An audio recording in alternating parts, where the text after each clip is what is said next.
Okay, so magnesium sulfate. So now they're actually getting into a higher quality chemical reaction. Just because they're using a sulfate doesn't mean that they're using an organic nutrient. What it just means is that they're using a stronger acid and that this chemical reaction is going to be more complete. And by doing that, you're going to have more of one complete, unadulterated substance that you're using. And that's just, I think, very important to kind of be aware of. You're using a higher quality mineral than a phosphate. In agriculture, magnesium sulfate is used to increase magnesium or sulfur components in soil.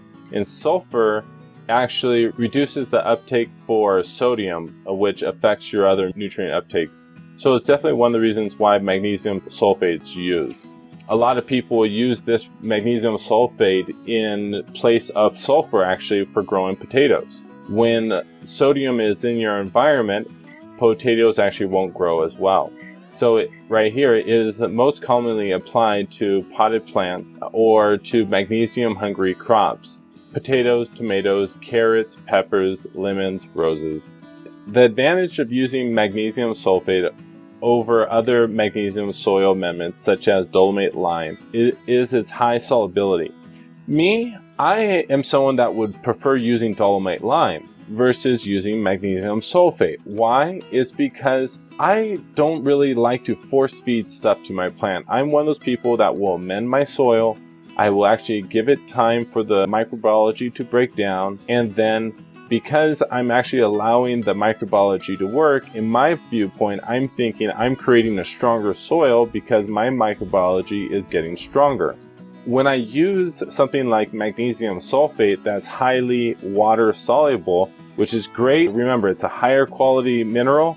When you're doing that, you're basically kind of using an IV and you're force injecting it into your growing environment.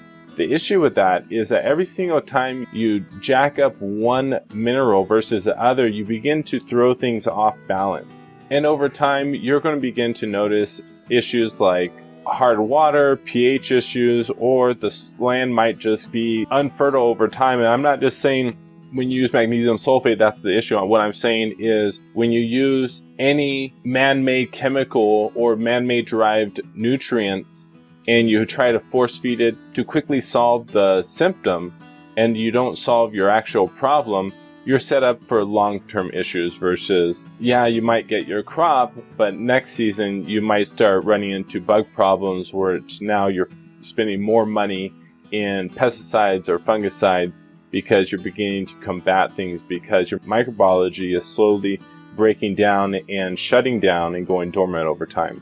Okay, so we have potassium sulfate, also called sulfate of potash, or known as potash of sulfur. It is commonly used in fertilizer, providing both potassium and a source of sulfur.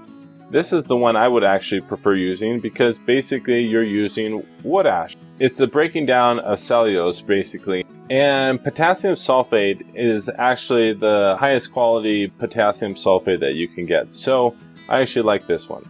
Now, as I told you a little bit before when I was telling you to remember these three chelated minerals and to remember that the mineral prior to this up here actually shut down your iron, magnesium, zinc, and copper. So what Foxfarm actually did was use a chelated product to make sure that these micronutrients stayed suspended in their formula and they wouldn't go away. These minerals would be useless in the way and how they're deriving their nutrients and how they're providing it to their plants.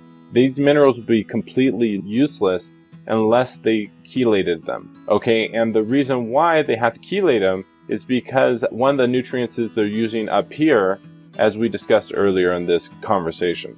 So as you can kind of see here, Foxfarm, as they're developing their nutrient line, one problem gets solved. So what they do, instead of solving the problem, they just throw something in there that then creates another problem, but they keep solving it with other things. This nutrient line has actually changed a number of different times over the years, and it's really just because their formulation is just all over the place. And I would remove a number of these things, and if they remove these things from their nutrient line, they would have a higher quality product.